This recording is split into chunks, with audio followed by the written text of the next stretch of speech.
I'm Mike Hebert, owner of Cantex Roofing and Construction. Every day is game day, and we'll get it right when it comes to your roofing, construction, windows, and mirrors. Call Cantex Roofing and Construction today. Together, we are one serving you.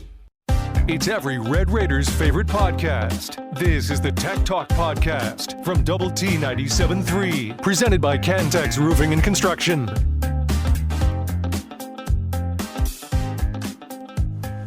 It is Tech Talk. Happy Friday. You got us on Double T 97.3, DoubleTSportsNetwork.com, and the Double T 97.3 mobile app, brought to you by Happy State Bank. We are here for 3 hours in the First United Bank studio. You can join us all program long on the Yates Flooring Center chat line. You can also call us on the Visual Edge IT hotline, 806-771-0973.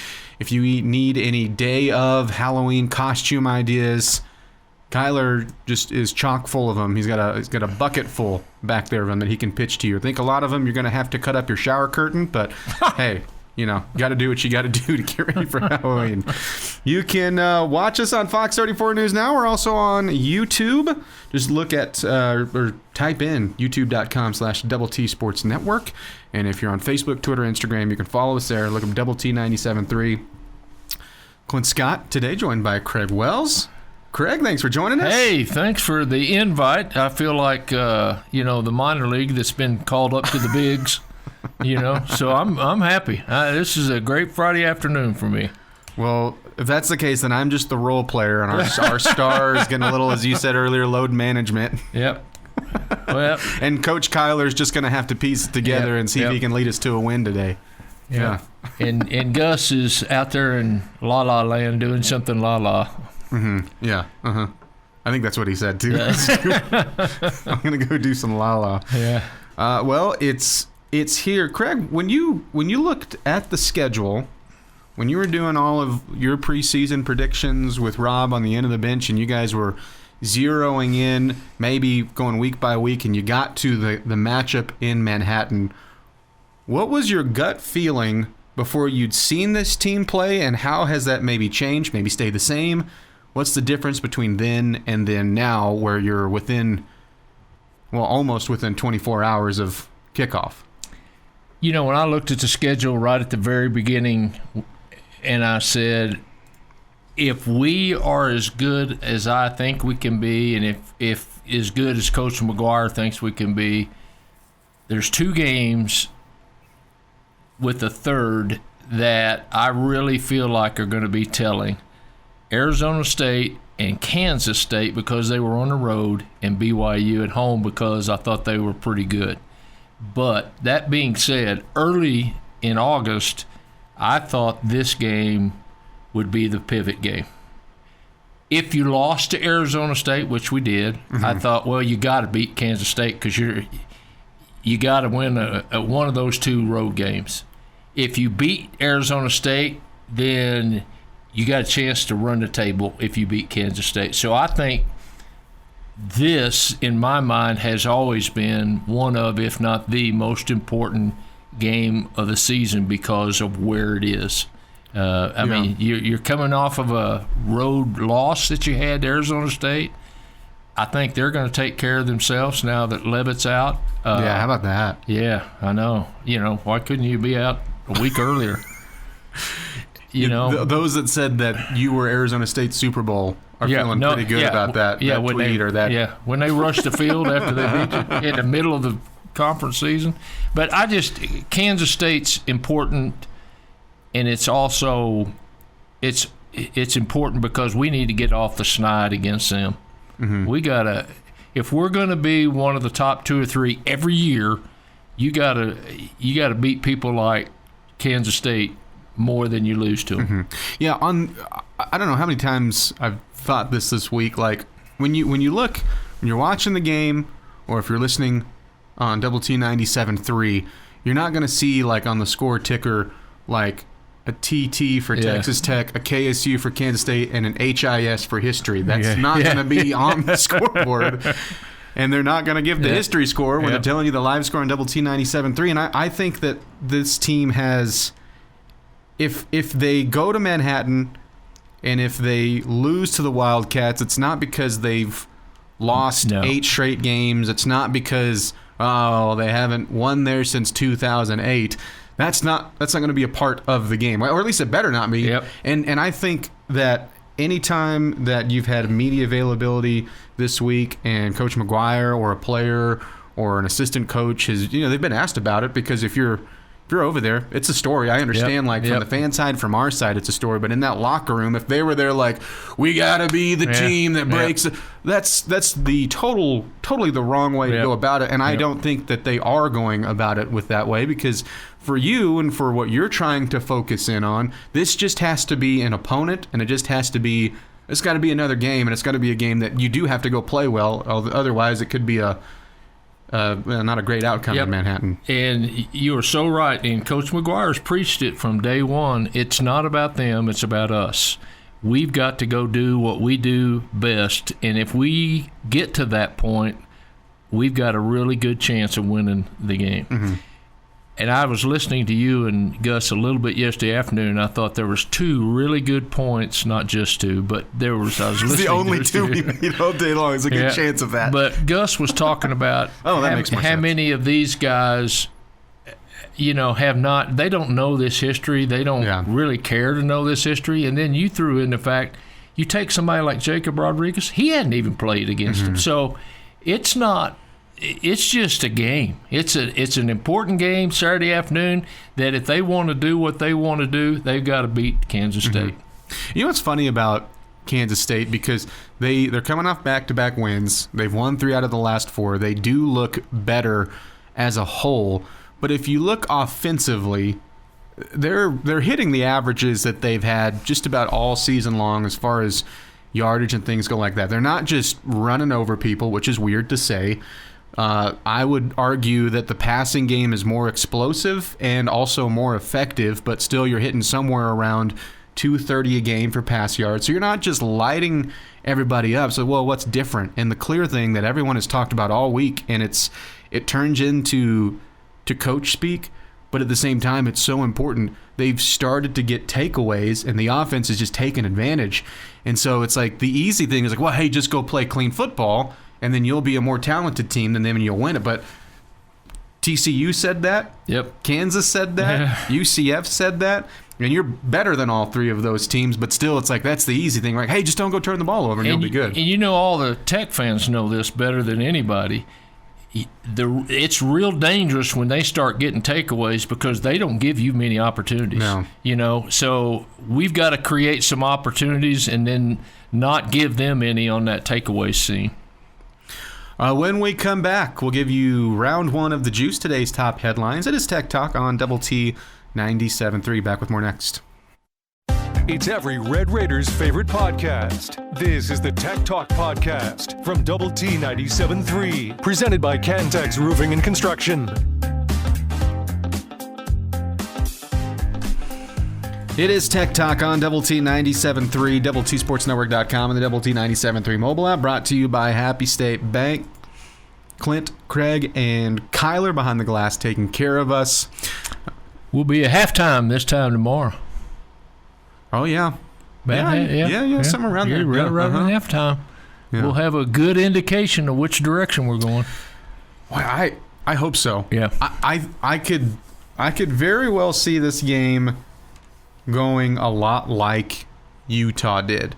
I think Utah is a better team than Kansas State. I think that both environments, especially when Manhattan's juiced up, and I can't imagine it won't be for this matchup, especially since they've been playing better. I think that puts a little bit more life over there.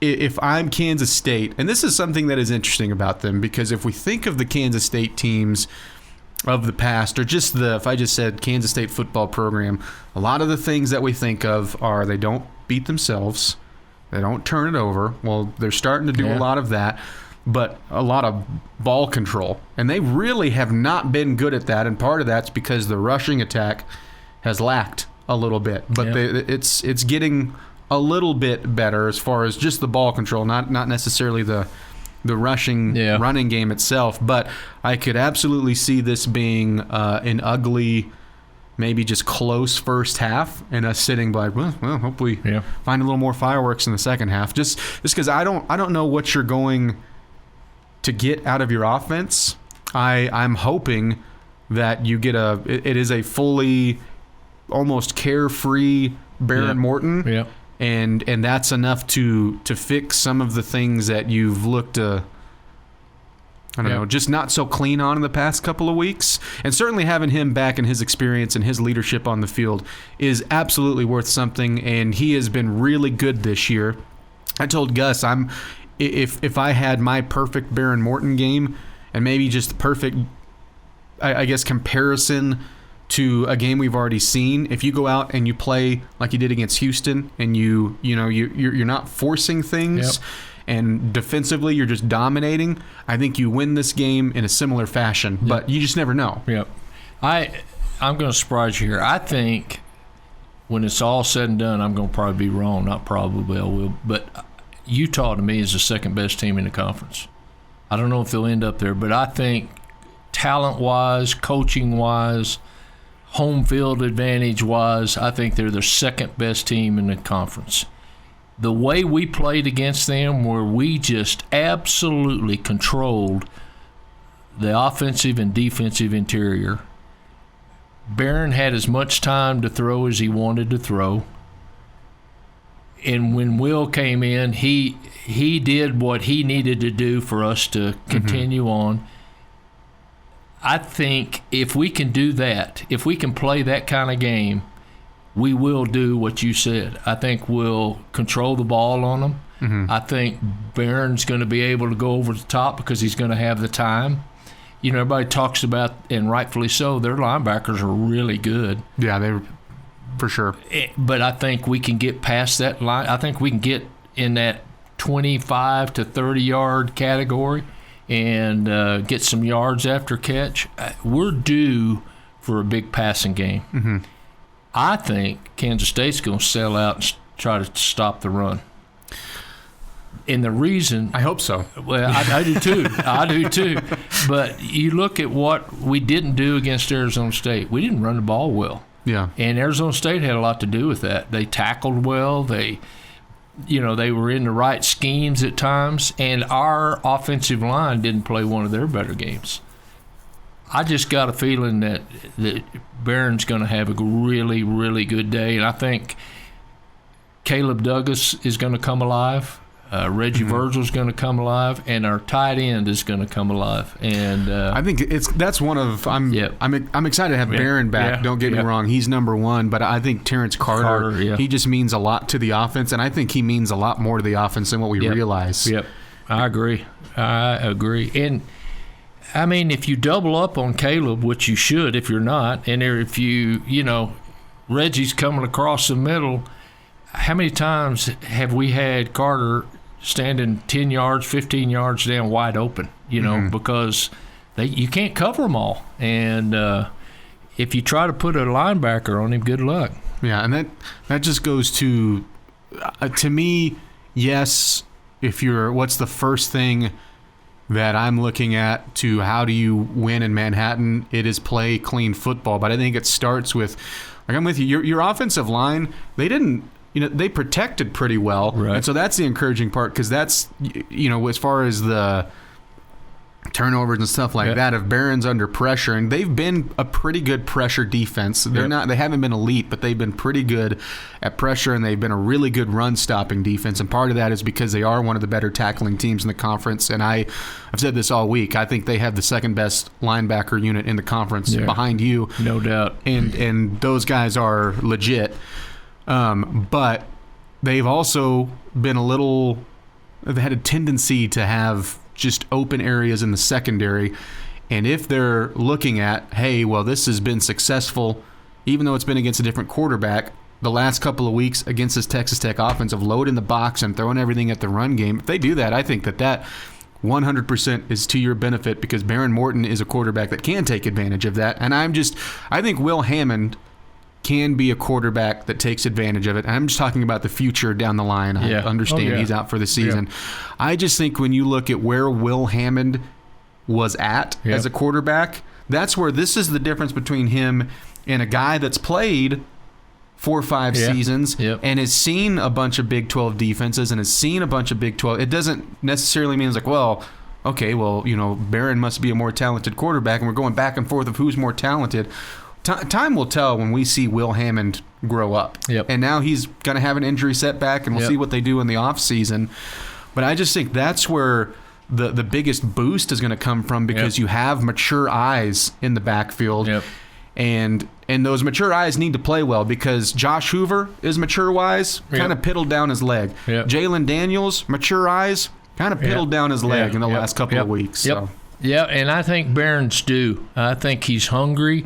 I think he wants to do well. And, against Utah, we used Will Howard in a run game. They're not going to do Behren Morton that way. They do. I'm going to punch my teeth. Yeah, but what they can do is get somebody else into that space. Yeah. They can.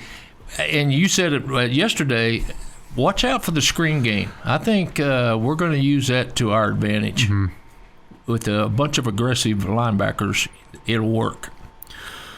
It is Tech Talk on Double T 97.3. The podcast put together with Red Raider fans in mind. This is the Tech Talk Podcast from Double T 97.3. Presented by Cantex Roofing and Construction.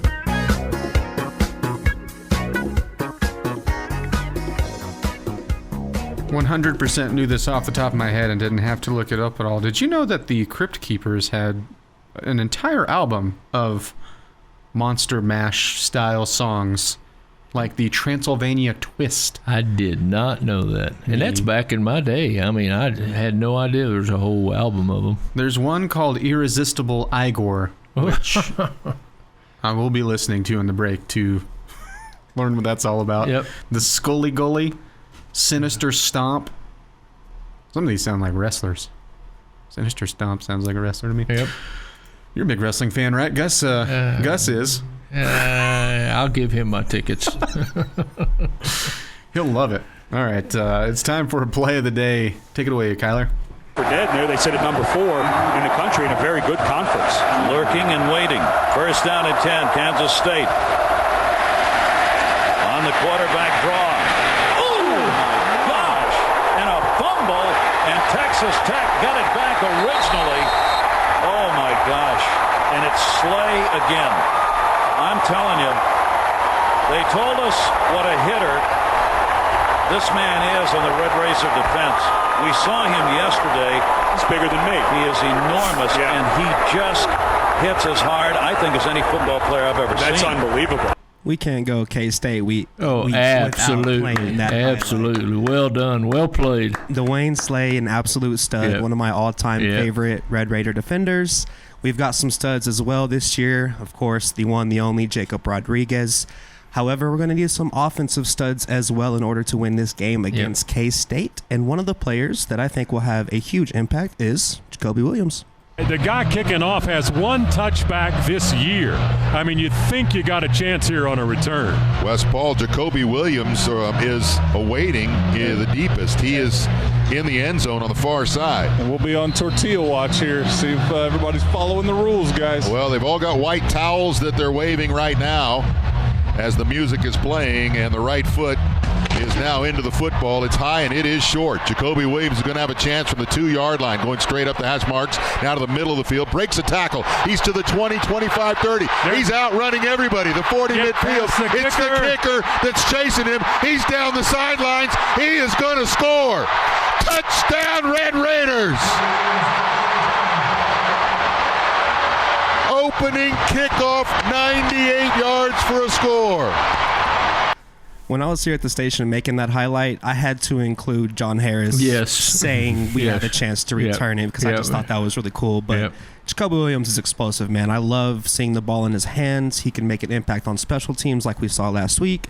And not only on the ground, but through the air as well. Out of the backfield, he's very good at receiving the ball. So I have a strong feeling that he'll have a huge impact on this game. You know, if you listen to Brian and John a lot, and they are so good, but you know something good's happened when John goes, ooh! Oh, yeah.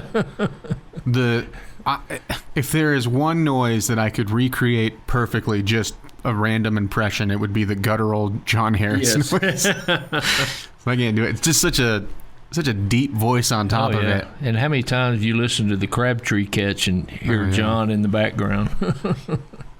Yeah, and Sonny Cumbie, who was in the booth at that time. Yeah. Yep. Did you see? Were you here at all when K-State played, when Dwayne Slay made that play?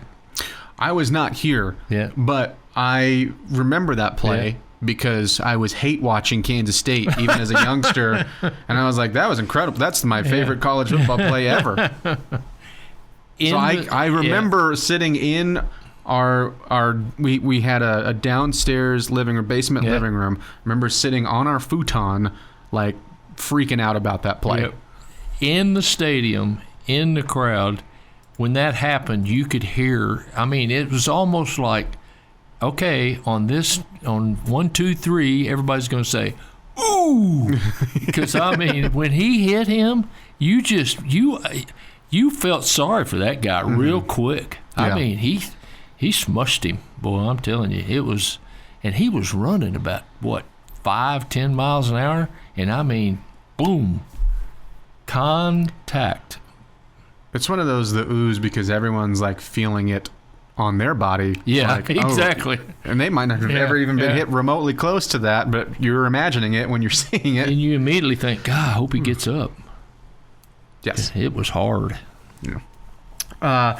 This on the Yates Flooring Center chat line. BYU is better than Utah. I think I agree. If you're doing like the top, who do I think the top 3 best teams? I do think Utah is in those 3. I would give BYU the edge pass just because you could play BYU Utah 10 times and split it up, 5 at BYU, 5 at Utah, or just do 10 neutral site, and I think that could very well end up 5-5. But man, BYU is just so interesting because they keep finding ways to win. And I got it in my head that other than Utah, I don't feel like they've played anybody. And I don't know. I've watched them 2 or 3 times, and I think, God, they're good. They don't make mistakes. That Brockmeyer knows when to run. He knows when to pass. He doesn't, do anything great, but it's all just good. But I'm telling you, I just don't know. And but they did beat Utah. You're right. They did beat Utah. And he's getting Brockmeyer. So I think that's to me, even past like Cincinnati, I think BYU is the biggest surprise to me because, and I think some people still predicted them closer to make it, hey, they could get to 8-9 wins. But I was looking at it going like, I don't think Retzlaff was the world's greatest quarterback or anything like that. But when you're going from an experienced starter and a situation where like he is the guy, like a huge thing to lean on in Power 4 football, knowing who your quarterback is and knowing you've won a lot of games with them and had a good season the year before, and also knowing who your identity is to, well, here's 3 guys that nobody knows anything about because of the situation that they ran into. Nothing you can do about it. And going, well, either way, they're either going to be starting a true freshman who has not played a single down of college football or a backup who's also a redshirt freshman who's never played a down of college football, or a group of 5 transfer who couldn't hold that job. It's like, this is going to be a mess offensively. And it's been solid to, depending on the game, really good. And I think Behr Bachmeier, maybe I didn't give him enough credit because he was a 4-star kid. A lot of people didn't give him credit. And he just looks better and better and better. And then it's almost more impressive that I keep on waiting for this freshman to get discouraged because they're in a hole against Arizona. Or they're in Ames and they're getting pounded in the first half. And they just keep coming back. And so eventually, if they keep playing that way, somebody is going to get them. And I think you are a great matchup with them. I'm not looking past this weekend clearly, but as far as like what they have been this year, to me, they're the biggest surprise. And the next 2 to 3 weeks, to me, defines Cincinnati and BYU. I mean, they're finally going to play somebody that they're going to have to be a good team to beat. And I think after that 2 or 3 weeks, we'll have a lot better picture of what's going on. I really do. Keep hitting us up on the Yates Flooring Center chat line. We'll get a couple more thoughts and comments from there on the other side. It is Tech Talk on Double T 97.3.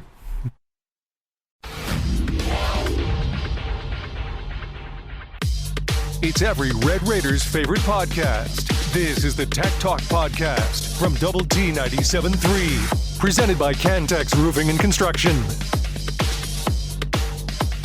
Happy Friday, it's Tech Talk, and happy Halloween. You got us on Double T 97.3, DoubleTSportsNetwork.com, and the Double T 97.3 mobile app. You got a favorite Halloween movie? Oh. Or scary movie? You know, I was just talking to this about this with Jimmy, because I am a big scary movie guy. Are you really? I like the dumb ones, though. That's like Addams Family. I'm a big Final Destination guy.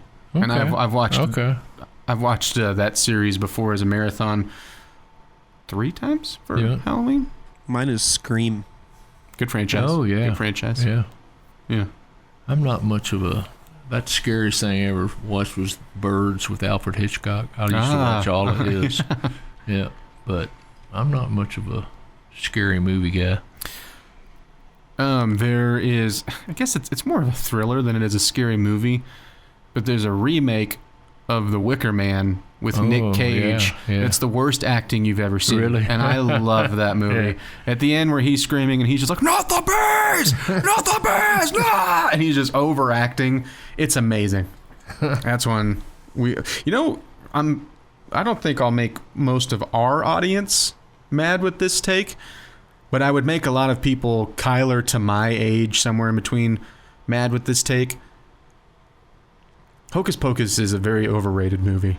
We don't have to treat it like it's the greatest Halloween movie ever. We don't have to have marathons. If you want to watch it, go ahead, but we don't have to push Hocus Pocus. You are not alone, Clint. Yeah, we don't have to. I'm not the only one. I cannot stand that movie. It's fine. Well, you get a lot of chances to know whether you like it or not because it's on all the time. I mean, it's like we give it the Christmas Story treatment. Exactly, and even then, I kind of think that one's rated too. So I don't know. Maybe it's just because I see a movie like that and you're getting like 24-hour marathons and I'm like, why? Why? Hocus Pocus is one of that. So anyways, let us know your favorite Halloween or scary movie. This on the Yates Flooring Center chat line. We got some help. The Dracula Kit Kats are better than any other kind. Go get them today. I didn't know this was a thing, and I'm in. They just look like more Kit Kat to the Kit Kat. There's like bigger, fatter. So I'm in. Hand out potatoes. I mean, you're going to win a trivia contest someday because you know the name of that group. Somebody's going to say something, and you're going to say, oh, I got one. And you're going to go, what? I know them. Yeah, someone said to hand out potatoes. Oh, I hadn't heard that one. That's if like baked potatoes? Yeah. Dude, I wouldn't for that. I don't think I've ever turned down a baked potato. Yeah, there you go. Yeah, if someone let me know. If anyone's handing out smoked turkey legs for Halloween, give me the house. Bobby Hot Dogs asked, was Clint not a young toilet tag prodigy? That's a good point. I was. Now I'm retired. Old Razzle Dazzle said Dynamic Deborah is in fact a good horse name. Writing it down. Skin the Purple Kitty Cats, Tech 40-20. Wreck 'em. I'm right there for you, buddy. Not sure why anyone would expect any team to score a bunch of points against Tech. The defense is consistent. Ditto. Yeah.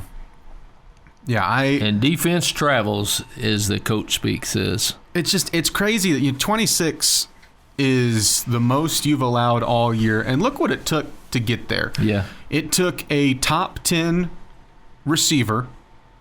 It took, to me, when he's at his healthiest, a top 3, clearly maybe the best quarterback in the Big 12, also healthy enough to go, but then also you to have the worst offensive day imaginable, like giving them the most cracks at it, the opposing offense the most cracks at it, and wearing out your defense to get to 26. Yep. And so it's just hard for me to imagine that your offense is going to be anywhere near that bad again this year. Hopefully, we're so capable of doing so much. We stop the run better than we've ever stopped the run. Our edge rushers, and then if you're watching out for Bailey and Romello Height, here comes Jacob Rodriguez on some kind of a stunt. Here comes Ben Roberts, from some kind of a stunt. And then, it's just and I'll tell you what, I'll give our secondary some credit. We've had some sacks, some secondary sacks, coverage sacks, because they've done a good job. And Bryce Pollock, he's been on every good receiver that we've faced so far. And that defense is, I just think they've done a really good job of being complete. When they have had a weakness, it's been something that we did not necessarily do, except for the two busted coverages that we had. In which game was that? Were Houston? So you had the busted coverage play touchdown against Houston right towards the end of the half when Zeon Chris comes back in. And then you had a couple busted. That's the thing. You had a couple busted coverages against Arizona State too, but those aren't the ones that kill you because you still make up for it and hold them to field goals. And 4th and 2, we stop them right there, Arizona State, and we're going to win the game. And he scrambles a little bit, but he gets right in between two of our players, and he hits him. We did what we needed to do to win the game. We didn't get there, I bring that up because I just look at it from I have no doubt around your defense in this game, and I love this matchup for your defense and their offense. Yep. And to me, it's more of you talked about Coach McGuire saying this game and this season it's about us. Yeah. And you're scouting feel like when people say that, some people tend to think like, oh, you just don't think the opponent's good at all. No, you're scouting the opponent. Yeah. You're scheming. You're getting the right fits. You're trying to get the best matchups. You're doing all that stuff. But I think that this is a scenario where really it's, okay, when you're saying it's about us, I'm viewing that from the offense's perspective because, Behren Morton can go out and light it up if he wants to. I'm viewing it in this one on the road in a tough place to win. You're leaning on your defense. And what I'm telling the offense is don't screw it up. Yeah. Because you screwed it up in Tempe. You did. Yep. You're exactly right. You've got to score some points, and the defense have got to do what they do best, and that's keep them off the scoreboard. Yeah, agreed. That kind of makes sense, score more points than they do and you win the game. That was the Magic Johnson. Whoever wins game 5 is going to control this series. I got a feeling. I don't know why. Yeah. Back with more Tech Talk next. Double T 97.3. The podcast put together with Red Raider fans in mind. This is the Tech Talk Podcast from Double T 97.3. Presented by Cantex Roofing and Construction.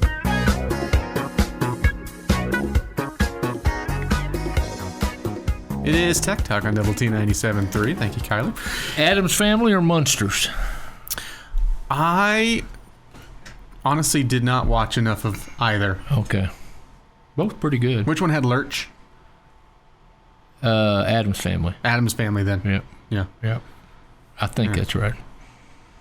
Adams Family was the thing with the hand. Yes. And then Uncle... The ball-headed uncle. What's his name? Uncle Lester? I'm not sure. I think I just pulled a name. I don't know. I think I just said a name and just tried to hope I was right. That was more than... Fester? No, did I? It was older than yesterday, so I can't get there. Hold on. I'm just going to type in... Yeah, Uncle Fester. There we go. Look at you, Adams Family trivia man. Adams Family super fan over here. Let me tell you, I've watched every single episode. Hit us up on the Yates Flooring Center chat line. Thoughts, comments, questions, all that. Welcome. There it is, hour number 3 here on Tech Talk. We had this score from Mike. You can give us your score as well. 35-13, good guys. That is dangerously close to the score that I have in mind. Don't see Morton staying healthy the whole game. He is hurt more than he isn't. We were kind of just joking about the quarterback run game and how that 100% should not be the case with Morton, even though you have run some design runs with him. Yeah. But I would venture to guess that's going to go way down now that you don't have Hammond as the backup, and you also are now coming off the second stint in the season that Morton has missed time. But this is something that I do hope and in some ways you would have hoped he would have learned this before that, but specifically from Utah and how he went out in that game, you might run into a case where you're going to need him to go make a play and maybe keep a play alive and find somebody downfield. You might, but I don't want him to have to play that way out of the gate and take a bunch of unnecessary shots because, he got hit a couple of times because Utah's really good pass rush, and specifically John Henry Daly, beat Howard Sampson a couple of times. There's other battles that Howard Sampson won. All in all, it was pretty much a wash from your offensive line to their defensive line, but there was a couple of times he put himself in harm's way when he didn't need to. And so, you can say, hey, we're not going to do any quarterback runs on this or any design ones or anything like that. But then there's a separate conversation of telling Behren the competitor, which you got to love, and you want that sort of Behren, right? Like, you want a competitive quarterback, you want a competitive player, but to be like, hey, unless the game is on the line, like, there's just some things you don't need to be doing in the second quarter, I'm gonna throw you a agree or disagree, okay, with this statement. Behren Morton, barring the last game of the year in the college football playoff, barring that, Behren Morton is more important than a first down. Yes. Regardless of the situation. Mm-hmm. Yeah. Yep. 100%. Yep. Yeah. And I think that's exactly what you're saying is, hey, if you've got to run over somebody to get an extra yard and a half, just go ahead and slide and let's punt it. I mean, it just and that's hard, just exactly like you said. That's real hard for a competitive person like Behren. Mm-hmm. And but he's also a smart kid, and I'm hoping, like you said, I'm hoping that he is to the point to where he knows when and where and what to do. And keep himself out of trouble injury-wise. Yeah. I mean, freak injuries. I think, personally, the one where the guy rolled over in this last injury, to me, that was just a freak injury. I mean, his leg happened to be sticking out at the right time, at the right place for that guy to roll up on him. But you can't give yourself a better opportunity to get hurt by going head-to-head with somebody. Mm-hmm. Like I think of 3 specific plays against Utah where I was, and this is a different injury, I'm just going to that mindset, and one of them is, it's a 3rd and 15 or whatever it is, and he scrambles up the sideline and goes head on with a defender, then he's still going to be 5-6 yards short, exactly. And there's no way he's running through, and that's the sort of stuff, again, where it's like, you can see that as a competitive fire type of play, and I think part of that too was he had been frustrated with the offense maybe not having as much success in that first half, and he was trying to get everything back in one play. Yeah. I mean, you can't ever fault his competitiveness and trying to do what he's doing, because he's trying to make a play every time. Mm-hmm. But it's to the point, especially with Will Hammond out as he is with an injury, Behren, you've got to be in the game. Mm-hmm. I mean, it's just whatever it takes for you to stay in the game, that's the priority. And that doesn't mean he can't be aggressive. Oh, absolutely. Right? It's just it's more. There's got to be from here on out when it comes to forced contact where he has the decision. Because, it's football. He's going to take hits from here on out. That's what the sport is. You're going to miss on a blocking opportunity or get beat on a play. It's not going to be perfect every single down, but it's the ones where you control the decision. You got to go from here on out. Like, we need you, Behren. Yeah. If it's 3rd down and we have 7 to go and you can get out of bounds at 5, get out of bounds. And let's decide whether we want to make the other 2 or not on 4th down. But, I mean, I in the back of that's exactly how I watched Kansas City. Every time I see Patrick Mahomes duck his head and try to run over somebody, I just say, oh, please, just get up, and run back there. And he does most of the time, but he scares me a little bit when he decides to play fullback. Me too. I just like a healthy Behren Morton this year has been so good. Oh, yeah. He's been really, really good. No doubt. And I think it's a difference maker. It is definitely a difference maker. I think part of that, too, is when you're doing that, you're saying, hey, yeah, we trust the defense, that it's nice to have that behind you. Yes. Right? That you can lean on and say. Absolutely. That's a good point. Very good point. I mean, you're not only being safe and doing what can help us more by keeping you healthy. You've got a crutch back there that you haven't had all the time you've been here. Last year's defense, you needed about every single first down you could get. It is Tech Talk and Double T 97.3. Back with more next.